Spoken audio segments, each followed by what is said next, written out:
Hello बच्चों, अभी तक हम लोगों ने यूक्लिड विभाजन प्रमेयिका पर और अभाज्य गुणनखंड विधि पर हम लोगों ने सवाल किया।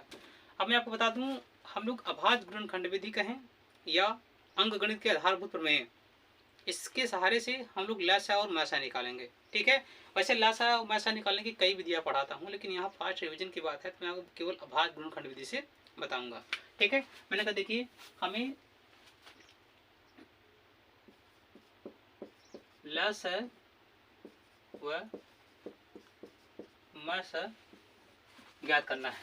ठीक है, मैंने कहा कोई बात नहीं। और सबसे अहम बात क्या है कि हमें बोलेगा अभाज्य गुणनखंड विधि से, अभाज्य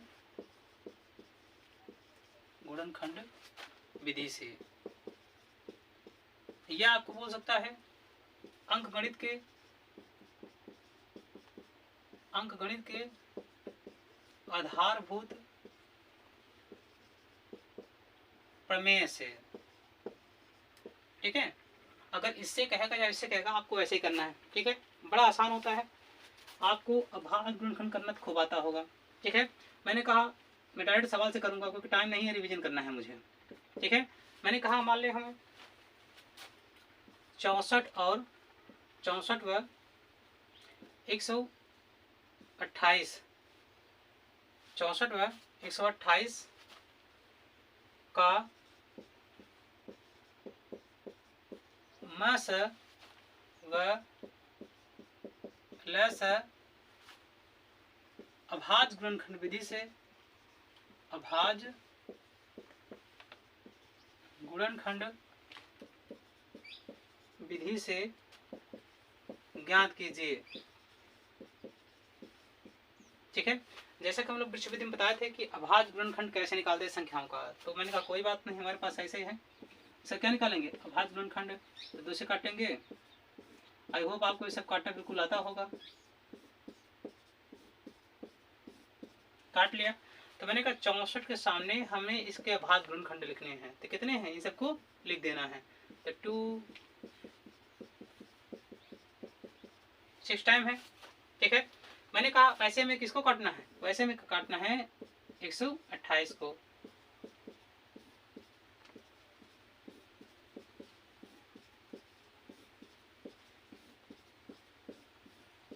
आ गया, तो हमने कहा इसका हमें लिख लेना है।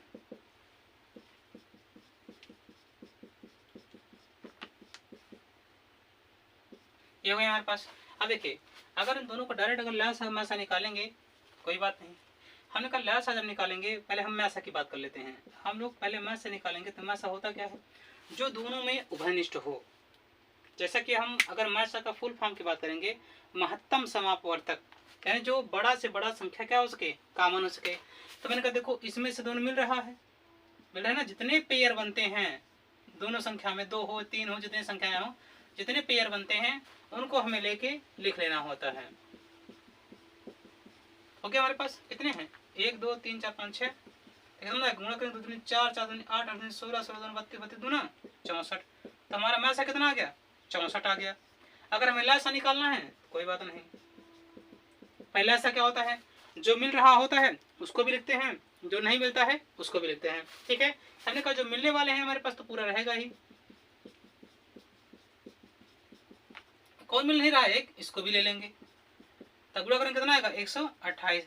तो अतः है इनका अगर मैं लसा मासा की बात करूंगा तो मासा कितना आएगा, लसा इतना आएगा। ठीक है, मैंने कहा ये तो हमारा अभाज्य गुणनखंड विधि से है। बाकी निकालने का कई तरीका होता है हमारे पास। ठीक है, एक हमारे पास फार्मूला होता है, हम उस फार्मूला की बात करते हैं। ठीक है, आई होप आपको ये समझ में आया होगा। आसान विधि होती है, अभाज्य गुणनखंड निकालेंगे, कर लेंगे, जो दोनों में मिलेगा वो हमारे मैसा में आएगा, जो दोनों में मिलता रहेगा उसको भी लेंगे, साथ में जो नहीं मिलेगा उसको भी लेंगे। ठीक है, मैंने कहा इस बीच से हम 3 संख्या को निकालते हैं। ठीक है, तो आइए हम लोग इस बीच से 3 संख्याएं लें। ये तो 2 संख्याएं लिया है और 3 संख्या लेते हैं। मैंने कहा अगर आपसे मैं कह दूं कि अगला सवाल ले लेते हैं हम लोग, जैसे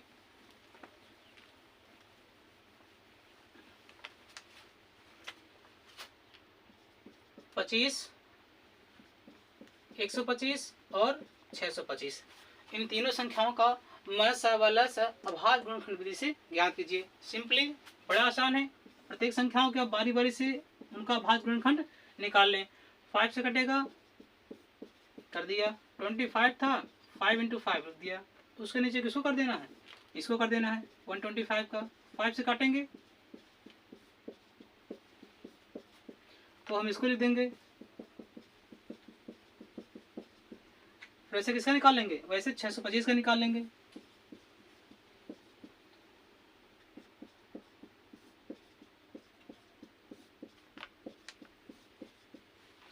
वैसे किसका लिख लेंगे, 625 का। तो बस लिख देना है, बस अपनी प्रक्रिया वही है। ठीक है, अगर हमें पहले मासा निकालना है तो आप जानते हैं जो दोनों में कॉमन हो सके। देखो जो तीनों में कॉमन हो, ये मिल रहा है और ये मिल रहा है। क्या काम करेंगे, दोनों में कितना मिला, 5 × 5। बाकी देखो इनमें क्या मिला, इसको नहीं लेना है, जो तीनों में कॉमन हो वो लेना है। हमें 2 में कॉमन हो उसको नहीं लेना है। कितना हो जाएगा, 25। तब में से कितना हो जाएगा, 25 हो जाएगा। वैसे हम ऐसा कैसे निकालेंगे, भाई जो कॉमन है उसको तो लेना ही है। ठीक है, अब देखो इन दोनों में हमें दोनों नहीं लेना है, इनमें से किसी एक संख्या को लेना है। फिर हमारे पास ये है, ही है। कितना हो जाएगा, 50 25 पंजे 125, 125 पंजे 625। ठीक है, तो आई होप आप अच्छे समझ गए होंगे।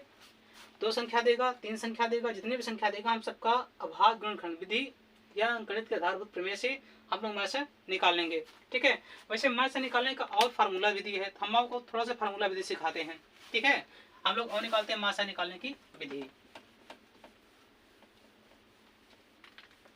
वैसे मैं आपको जब डिटेल में पढ़ाऊंगा, जो जब 2025 वाला बैच चलेगा उसमें आपको मैं कम से कम मैसा और लासा निकालने कम से कम 5 विधि बताता हूँ। अभी रिवीजन करना है मुझे, डिटेल में पढ़ाना नहीं है। हमने कहा आपको सिखाते हैं मैसा और लासा सूत्र सातस कैसे निकालेंगे। ठीक है, लासा व मासा से संबंधित सूत्र। ठीक है, मैंने कहा पहली कंडीशन, जब दो संख्याओं का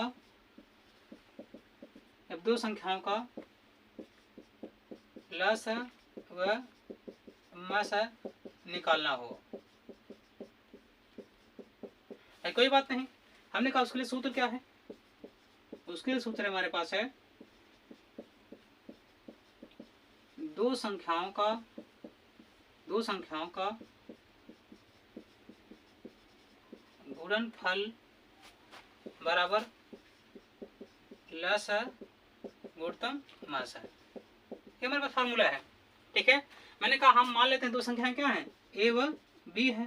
कैसे लिखेंगे, ए गुणतम बी बराबर लसा गुणतम मासा। ये हमारे पास फार्मूला है, आराम से निकाल लेंगे। ठीक है, हमने कहा इस पे एक सवाल करते हैं। जैसे यदि 5 व 25 का मस 5 हो तो इनका लस ज्ञात कीजिए। तो कोई बात नहीं, 2 संख्याएं दिया है, एक का मासा दिया है, प्लस पूछना है, सिंपली सी फार्मूला रखना है, अपना काम हो जाना है। ठीक है, मैंने कहा सूत्र से निकाल लेंगे। सूत्र में बस वही है, दोनों संख्याओं का गुणनफल बराबर मैसा गुणतम, या फिर गुणा में आगे भी चल सकते हैं, लसा गुणतम मैसा। कोई बात नहीं, तो मैसा कितना दिया 5, इसको x मान लेंगे तो कितना आ गया है, अतः हमारा लसा कितना है 25। ठीक है, आई होप आप ये सब इजी क्वेश्चन है बिल्कुल आराम से कर लेंगे। ठीक है, मेरा उद्देश्य है आपके समक्ष इस टॉपिक संबंधित सारी जानकारी पहुंचाना। ठीक है, मैंने कहा हमारा पहला कंडीशन हो गया जब 2 संख्याओं का लसा और मासा निकालना हो। ठीक है, मैंने कहा कोई बात नहीं, अगर इसी में अगर 3 संख्याओं को दिया हो तो कैसे निकालेंगे। ठीक है, उसके लिए मैं फार्मूला बता रहा हूँ।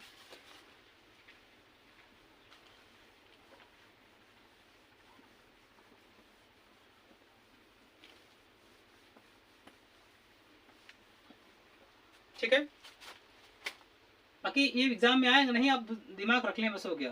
क्योंकि दूसरा नंबर क्या था, जब 3 संख्याओं का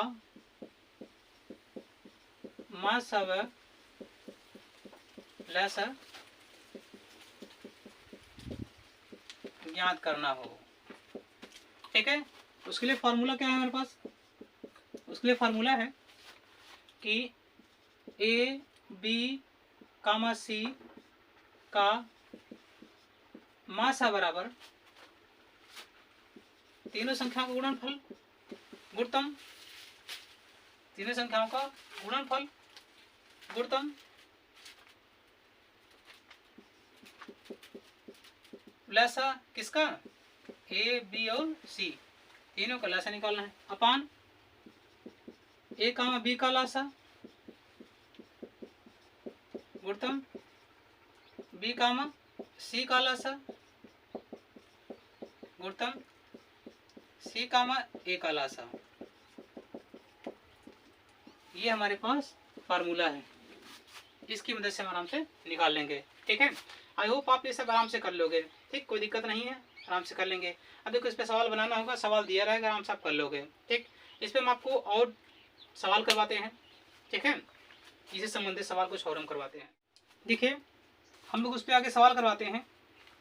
चलिए इसे आपको जानकारी बता दें।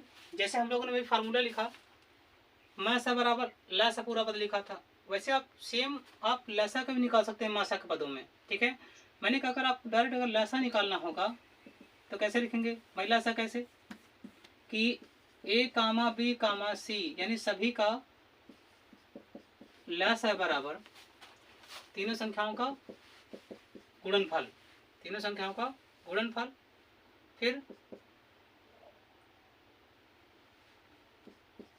तीनों संख्याओं का मासा अपन ए बी का मासा। एकदम सेम वही करना है जैसे वहां पे आप मासा किए थे, यहाँ लासा लासा पूरा था, वैसे क्या करोगे? यहाँ लासा किए तो यहाँ पूरा मासा मासा आ जाएगा। तो ए बी का मासा गुणतम बी और सी का मासा गुणतम सी कामा ए का मासा। ठीक है, तो हमें एक सवाल दिया है। ठीक है, आई होप आपको स्क्रीन में सवाल दिख रहा होगा। इसमें कह रहा है कि यदि मासा 28, 35 और 343 का दिया है 7 और आपसे लसा पूछ रहा है, तो कह रहा है लसा किसका? इन्हीं का, ये पूछ रहा है। और आप जानते हो तीनों का मासा दिया है, आपसे लसा पूछ रहा है। हम फार्मूला जानते हैं भाई, लसा पूछ रहा है तो देखो एक बार तीनों का मासा निकलना चाहिए, अपन ए बी का मासा होना चाहिए, बी सी का मासा, सी ए का। तो मैंने कहा तीन संख्याएं हैं, हम तीनों का मासा लिखते हैं। मैंने कहा 28 और 35 का मासा कितना आ जाएगा? जो दोनों कॉमन हो भाई, 7 चौक 28, 7 बजे 35, तो 7 आ जाएगा। मासा कितना आएगा? 7। तो मैंने कहा ए बी हो गया, अब बी सी करते हैं।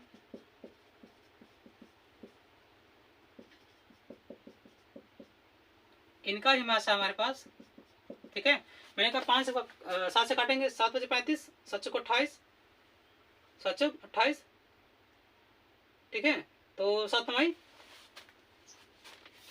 343 है ना यहाँ पे। ठीक, 7 से काटो, 7 पचे 35, 7 चौक 28, 63 हुआ, 7 नवाई 63, यानी 7 से कट जाएगा, इसका भी जाएगा। 80 और एक का भी कर लेते हैं, 343 और 28, वही काम करेंगे। का मासा कितना आएगा? इसमें भी 7 ही आएगा। ठीक है, हम फार्मूला लिखते हैं। हमसे पूछा क्या है? लसा। तो मैंने कहा 28 कामा 35 343 का लसा बराबर तीनों संख्या गुणनफल, तो तीनों गुणन लिख देते हैं। फार्मूला हमारे ऊपर लिखा है, तीनों संख्याओं का गुणनफल 35 343। फिर किसका मासा? तीनों का। हमारा सब कितना दिया है? 7। ठीक है, फिर देखो ए बी का मासा 7 आ गया, इसका मासा 7 आ गया, इसका मासा 7 आ गया, तो काट देते हैं, ये इससे कैंसिल। 7 पचे 7 चौक 28, 7 पचे 35, बाकी अपना गुणा कर देंगे। ठीक है, 4 पंचे 20, 20 हो गया, 20 पर तो दोनों करेंगे, 6 8 6 कितना आ गया? ठीक है, 68 60 हमारे पास क्या आ जाएगा, मासा। ठीक है, आई होप आपको अच्छे समझ में आया होगा। 3 संख्याएं वाला कर केस रहेगा तो दिमाग लगाने, अगर आपको लासा निकालना होगा सेम प्रोसीजर से क्या करना है, मासा कर लेना है। हाँ ध्यान देना, तीनों संख्या गुणनफल लगाने के बाद तीनों का मासा कर लें, फिर ए बी का मासा, बी सी का मासा, सी ए का मासा आराम से रख के आप आराम से निकाल सकते हैं। ठीक है, हम और इस पर एक सवाल देखते हैं। आई होप आपके स्क्रीन पे नेक्स्ट क्वेश्चन दिख रहा होगा। ठीक है, अगला सवाल दिया है इसमें,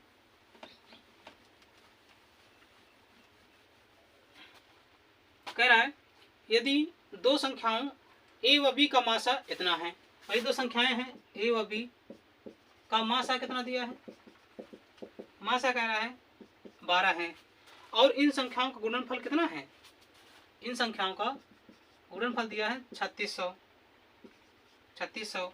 तब इन संख्याओं का लासा क्या होगा। बिल्कुल अच्छे सवाल, दो संख्याएं दिया है, मासा दिया है, लासा पूछेगा, सिंपली फार्मूला लगाना है, दो संख्या गुणनफल बराबर लासा गुणितम मासा। तो हमारे पास उधर क्या हो जाएगा, दो संख्याओं का गुणनफल बराबर लासा गुणितम मासा। गुणनफल कितना दिया है 3600, लासा कितना दिया है यही पूछ रहा है, कोई बात नहीं, मासा कितना दिया 12, तो बढ़ दिए 36, कितना आ गया लासा। ठीक है, ऐसे ही हल्के हल्के सवाल आपको पूछते रहेंगे। ठीक है,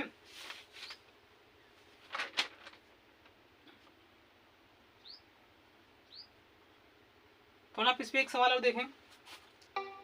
इसमें कह रहा है, आपके स्क्रीन में सवाल दिख रहा होगा। ठीक है, इसमें कह रहा है यदि संख्याओं 12 और 42 के लसा को 10m+4 के रूप में व्यक्त किया जा सकता है तो m का मान निकालो। भाई कोई बात नहीं, कह रहा है 12 और 42 का मासा 10n+4 के रूप में ले सकते हो। भाई एक काम करते हैं, जितना इसका मासा आएगा सवाल में पहले से दिया है, एक काम करते हैं इसका मासा निकाल लेते हैं और ये मासा बराबर कर दें, तुम्हारे पास आंसर आ जाएगा। ठीक है, मासा कितना आएगा देखो, ध्यान दो, मैंने कहा 6 दूनी 12 और 6 42, दोनों में क्या कॉमन है 6, तो मासा कितना आएगा 6। डायरेक्ट करना है यार, अगर आपको दिक्कत होगी कोई बात नहीं, आप मासा निकाल लेते हैं। मासा निकाल तरीका आपको मालूम है, एक बार इसका गुणनफल ले 12 का 42 से कर लें,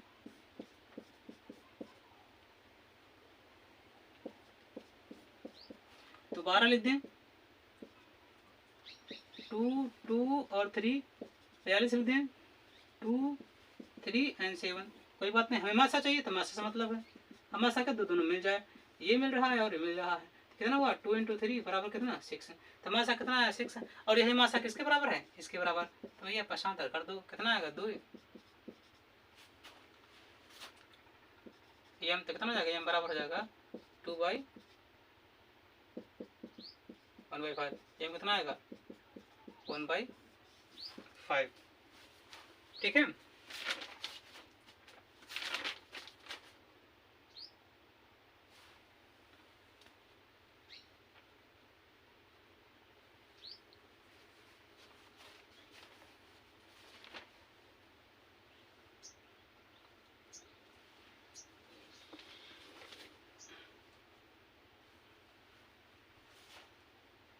ठीक है। चलो देखिए, अगर इसी सवाल में अगर हमें कहता 12 और 42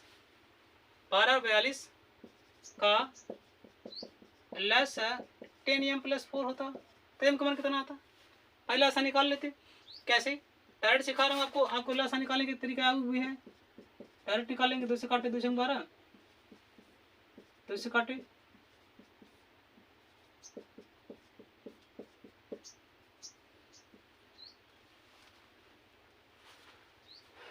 12 बचते 84, यानी लसा कितना आता 84 बराबर इतना m+4, पशांतर कर दो यार, कितना है घट के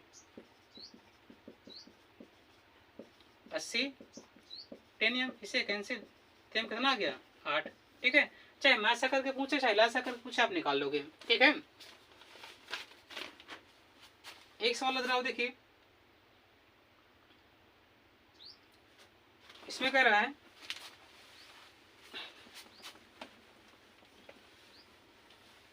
सवाल आपके स्क्रीन पर दिख रहा होगा।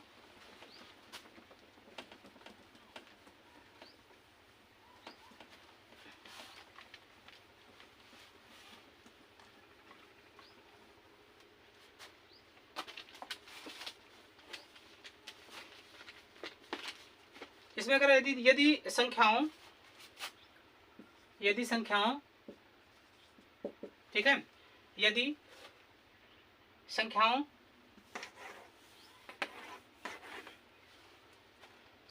210 और 55 के मासा को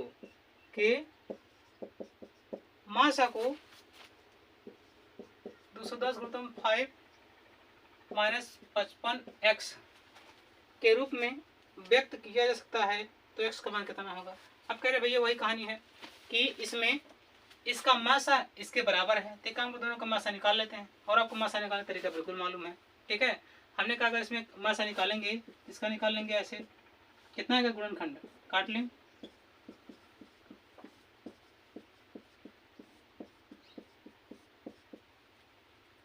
पचपन है, 11 आएगा, कोई बात नहीं, हम मासा निकाल लेते हैं। इसका गुणनखंड आया 2, 3, 5 एंड 7, इसका आया 5 इंटू 11, तो मासा कितना है इसका, क्या मिला दोनों में 5, मासा कितना आ गया 5। अब कह रहा है सवाल में कि इसका मासा इतना है, तो भाई यहाँ से भी मासा निकाला और ये भी मासा दिया है, तो दोनों सेम चीज है क्या, दोनों को बराबर कर देंगे, ठीक है। प्रश्नानुसार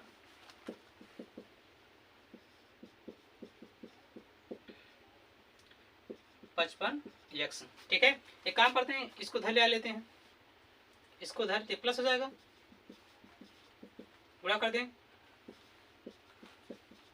इधर आएगा माइनस में, घटा कितना आएगा, ये 1045 आएगा, 5 से काट दें, 11 पचे 55, 5 10 0 5 9 45, 11 पचे 55, 5 10 0 5 9 45, कैसे कटेगा, 11 कम 11 9 99, एक्स कितना आ गया 19। देखिए ऐसे सवाल आपसे पूछेगा, डरने की तनिक भी जरूरत नहीं है, सवाल को गौर से समझेंगे, आराम से आप कर ले जाएंगे, ठीक है।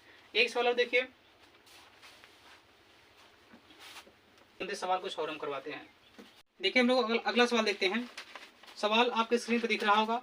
इसमें कह रहा है कि एक आयताकार मैदान 18 मीटर 72 सेंटीमीटर लंबा है तथा 13 मीटर 20 सेंटीमीटर चौड़ा है। इसमें एक ही माप की वर्गाकार टाइल्स लगानी है। इस प्रकार की टाइलों की न्यूनतम संख्या ज्ञात कीजिए, ठीक है। कोई बात नहीं, जब भी कहे आपको टाइलों की संख्या न्यूनतम पूछे तो जान लें कि उस टाइल की माप अधिकतम होनी चाहिए। जाहिर सी बात है, अगर आप अपने मकान में, अगर अपने घर में लगाएंगे, अगर आप चाहते हैं कि हमारे घर में कम से कम टाइल्स लगें, यानी उसकी टाइल्स की संख्या कम हो, तो जाहिर सी बात क्या करना पड़ेगा, टाइल्स की माप बढ़ानी पड़ेगी, यानी बड़ी से बड़ी लेनी पड़ेगी। तो कोई बात नहीं, जब भी कभी टाइल्स की संख्या न्यूनतम पूछे तो जान लेगा आपको दोनों क्या निकालना है, मासा निकालना है, ठीक है, महत्तम निकालना है, ठीक है। कोई बात नहीं, हमारे पास जो आयत है, उस आयताकार जो ये हमारे पास क्या है, एक आयताकार मैदान है, यहाँ टाइल्स लगानी है।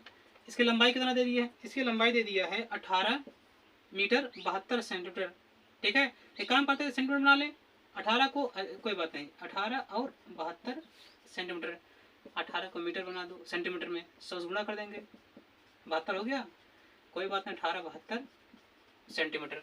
चौड़ाई कितना है 13 मीटर 20 सेंटीमीटर, इसको बनाए कितना लगा 13 20 सेंटीमीटर।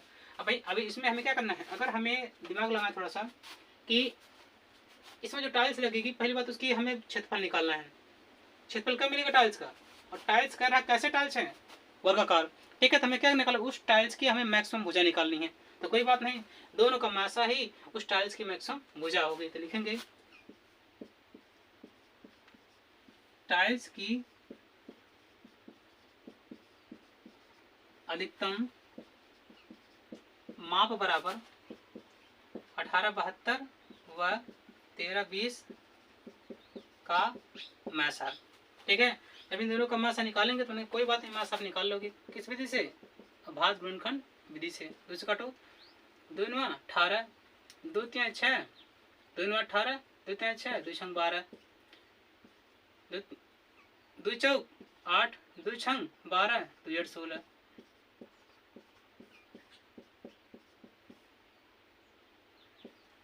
तीन का 3 27,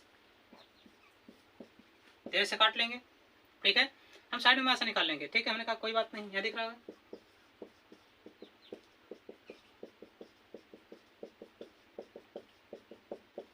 वैसे हमारे पास किसका निकालेंगे? इसका निकालेंगे। काट लें फास्ट से।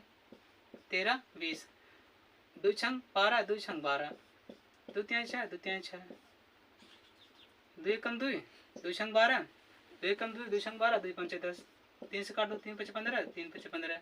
ठीक है, 5 से काट दो, 11 आ गया। हम इसका लिख लेंगे 13 20 का हो जाएगा 2 × 2 × 2 × 3 × 5 × 11। देखो हमें दोनों का क्या निकालना है? मैसा। ये मिला, ये मिला, ये मिला और ये मिला। अब भाई और कुछ नहीं मिला, कोई बात नहीं। 2 यहाँ हो गया, 2 यहाँ हो गया, 2 यहाँ हो गया, 3 हो गया। कितना हो गया? 8 3 24, 24 भुजा आ गया। ठीक है, तो कोई बात नहीं। तो मैसा कितना है दोनों का? आ गया 24 सेंटीमीटर। हम लिखेंगे क्या? एक वर्गाकार टाइल्स का क्षेत्रफल बराबर भुजा स्क्वायर, भुजा स्क्वायर। ठीक है, हम इसका स्क्वायर निकाल लेंगे। ठीक, तो स्क्वायर निकालने तरीके क्या है? कोई बात नहीं। 16 4 8 8 दूनी 16, 6 7 576। कितना आ गया? 576। ठीक है, हम लिखेंगे न्यूनतम टाइलों की संख्या बराबर आयताकार मैदान का क्षेत्रफल बटे एक टाइल्स का क्षेत्रफल। भाई आयत क्षेत्रफल क्या होता है? लंबाई गुणित चौड़ाई। ये लंबाई है, चौड़ाई है, तो लिख डालें। क्षेत्रफल क्या कहलाएगा? भाई चाहे 24 × 24 लिख दिए, चाहे वो लिख दिए। काटते हैं, देखो काटते हैं। 12 12 कम 12, 12 कम 12, 12 दूना 24। ठीक है, तो एक काम करते हैं, इसको काटेंगे अच्छा से। 6 18, 6 कम 6, 6 दूनी 12, 6 चौका 24। तो 4 से काटो, इससे नीचे नहीं। एक काम करते हैं, यहाँ लेते हैं। ठीक है, हमारे पास 2 से काट दो। 2 कम 2, 2 5 10, 2 6 12, कट गया। यहाँ काटे, 2 5 10, 2 5 10, अभी 2 बचा है, काट दें। 2 7 14, 2 8 16। इन दोनों का गुणा करेंगे तो कितना आएगा हमारे पास? इन दोनों को गुणा करने के बाद हमारे पास आ जाएगा 42 49, 42 90।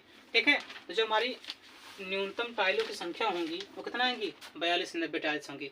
देखिए, इस टाइप के सवाल में बहुत दिक्कत लेने वाली बात नहीं होती है। आप जान लें क्या होगा, ऐसे आयत का मुझे माप दिया रहेगा, उस आयत में अगर अलग अलग माप दिया तो उसको एक माप में बना लेंगे। टाइल्स अधिकतम माप कैसे आएगी? जब भी टाइल्स अधिकतम माप पूछेगा, जान लेंगे टाइल्स को न्यूनतम संख्या पूछेगा तो उस टाइल्स से क्या करना पड़ेगा? अधिकतम माप लेना पड़ेगा। अधिकतम जहाँ शब्द बोले जान लेंगे मासा निकालना पड़ेगा। आप मासा निकाल लेंगे, कोई बात नहीं। ये मासा किसकी माप होगी? उस टाइल्स की जिसे अधिकतम माप लेनी है। तो मैंने कहा टाइल्स मिल गई और हम एक टाइल्स का क्षेत्रफल निकाल लेंगे, निकल गया। अगर हमें न्यूनतम टाइल्स की संख्या प्राप्त करनी है तो कोई बात नहीं, हम कहेंगे आयताकार मैदान का क्षेत्रफल अपान एक टाइल्स का क्षेत्रफल। ठीक है, कोई बात नहीं। ये लंबाई को तो चौड़ाई यहाँ रखा, काटा पीटा कर हमारे पास आंसर आ गया। तथा टाइलों की संख्या कितनी आएगी? 4290। ठीक है, बाकी आपको और क्वेश्चन आगे हम करवाएंगे। ठीक है, देखिए हम लोगों ने अभी इतने सवाल किए हैं। अब हमारी वास्तविक संख्या चैप्टर में अभी हमारे पास 2 टॉपिक बचा है। एक हमें सिद्ध ये करना है कि कौन संख्या परमेय होती है, कौन अपरमेय होती है। परमेय सिद्ध करना कि ये संख्या अपरमेय है कि परमेय है, वो वाला पार्ट हो जाएगा। एक हमारे पास आएगा दशमलव प्रसार पे। ठीक है, तो आई होप आपको मैं जो है अगले वीडियो में ये प्रोवाइड कर दूंगा जो हमारे पास है कि सिद्ध करना है कि √3 सिद्ध करें कि √3 या √2 क्या है, एक अपरिमेय संख्या है, उस टाइप हम सवाल करवा देंगे। और हमसे कहेगा कि भिन्न है, बताइए कि बिना विस्तार किए बताइए कि ये संख्या जो है शांत होगी कि अशांत होगी, यानी शांत अशांत, और हमारे पास रूट मतलब कि अपरिमेय प्रूव करने वाला। इन सब टॉपिकों पे अभी हमारा एक वीडियो और बनेगा, ठीक है, उसके बाद हम अगला टॉपिक लेंगे। आई होप प्रयास करेंगे आपको अगला वीडियो ही जल्दी प्रोवाइड कर देंगे। धन्यवाद। और आप एक काम करेंगे, आप हमारे वीडियो को जितना अधिक से अधिक शेयर कर सकें शेयर करें, ताकि अधिक से अधिक बच्चों तक पहुंच सके, ताकि उनकी मदद करके, ठीक है।